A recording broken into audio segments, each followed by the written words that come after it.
This is Owen from William Jewell, Hello, I'm Timothy from Berkeley. and we're talking today about counterplans. This lecture will kind of have three different areas that we go over. The first will be what is a counterplan / what is the strategic value of a counterplan. The second will be counterplan competition, and the third area will be counterplan theory. For what is a counterplan, at its most basic level, a counterplan is a counterplan. It argues that we should pursue a policy option that is different than the AF. That can take a lot of different forums, and we strongly recommend that you watch the disad lecture before you watch the counterplan lecture to understand some of the things that will take place in the counterplan section. Yeah, so the most base type of counterplan is a counterplan that is mutually exclusive with the affirmative, i.e. something that, if the affirmative were to be done, could physically not be done anymore.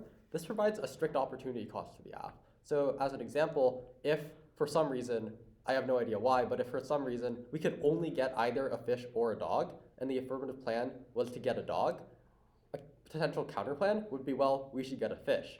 This is a strict disadvantage to getting a dog, because if we get a dog, we cannot get a fish, which means that any advantage to getting a fish is a disadvantage to getting a dog.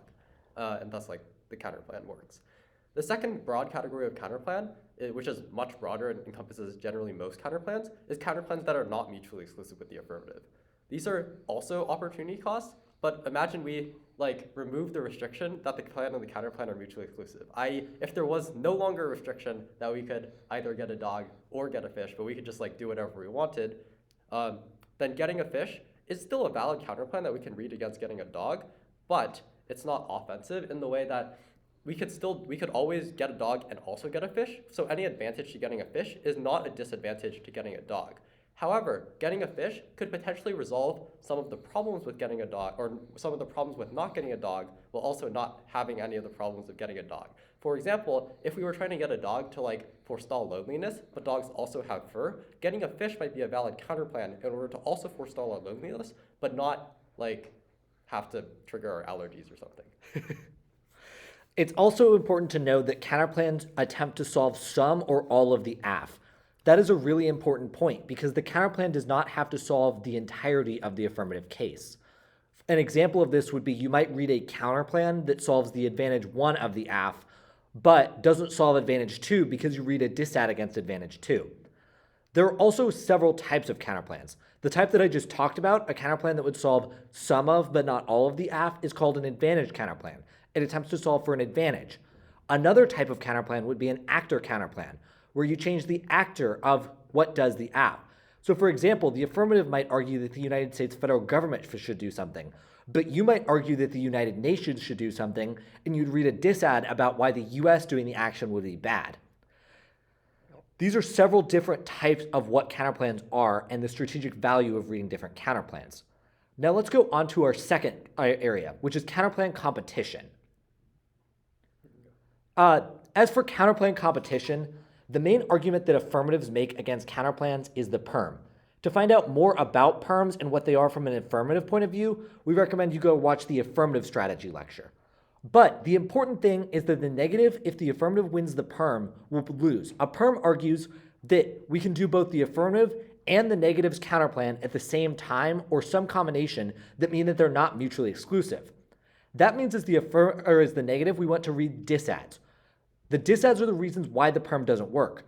For example, if we read a disad to an affirmative case that says that the United States federal government should spend $3 trillion on something, our disad might be that that will trigger economic collapse, and we might read a counterplan to only spend $100,000.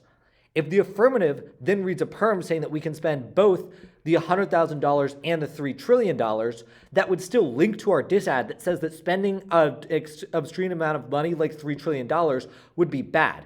That would prevent the perm from working because although we can still spend the amount of money, it would still trigger the disadvantage.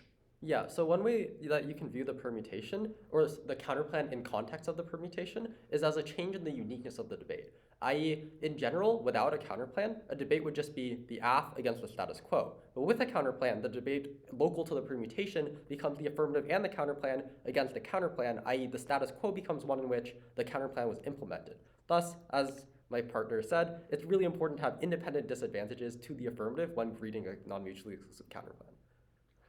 The next part of counterplan competition that also goes into counterplan theory is the idea of conditionality. Conditionality is a thing that argues that the negative should have the ability to kick an argument at any time. Essentially, concede the defense, say that we're not going for it, we're going to pursue something else. The negative should always defend, if they read conditional advocacies, should defend condo as good. The affirmative will say that conditionality is bad, and the negative should say that conditionality is good. You should center those arguments about it being, for example, more real world. That in the real world, people don't extend every argument that they say. They don't say that every idea that comes out of their mouth is something they're willing to die for. You can also center arguments around fairness, how the affirmative, while it makes a bunch of arguments, doesn't always extend all of those arguments throughout the debate. Yeah.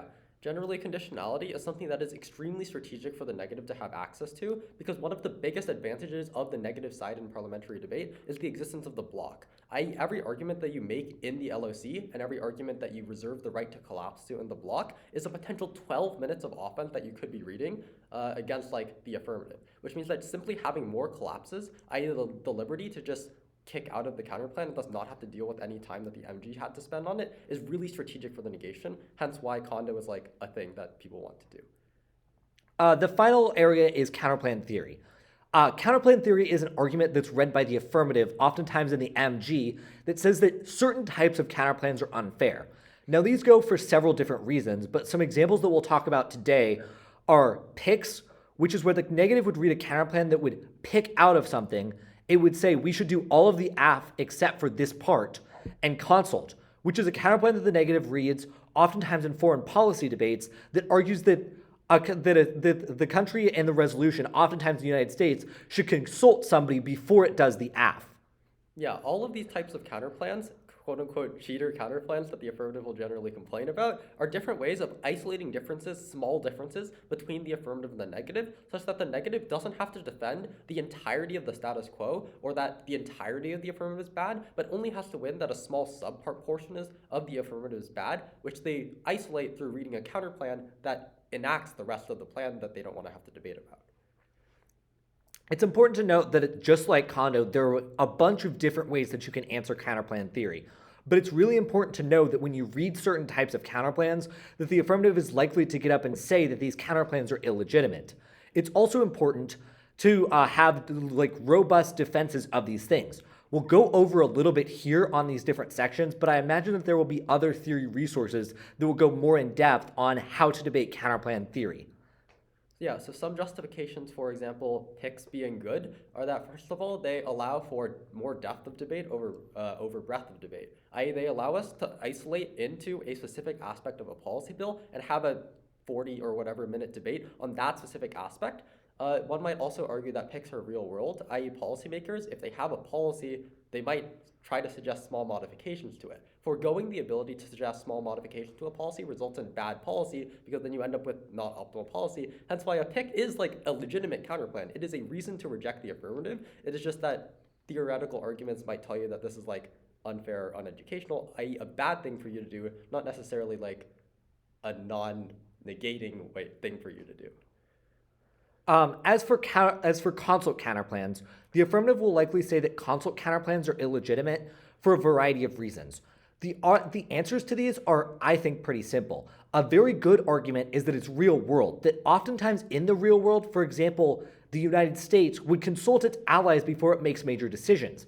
So if the AF argues that we should stop selling weapons to Taiwan, the US would probably ask Japan and South Korea what they think of those things. The second argument is that you can say that's a very good educational argument. You also would want to apply defense to the affirmative's claims of fairness. So the affirmative might say that it's unfair because the counterplan would result in the AF. That Japan and South Korea would say yes to the plan every single time. But your answers to these things could be a variety of things centering around that the affirmative could make different arguments. Like Japan and South Korea would say no because that would embolden, for example, China or Russia. It's important to know both the offense and defense on counterplan theory, because at the end of the day, like any other argument, if you have too much defense but not enough offense, there's not a reason to vote for you. It's important to prioritize your offense, but also answer the other team's offense and counterplans. Thus, this lecture has been a brief overview of the three areas. Any final thoughts? Nope, I think that's good. All right.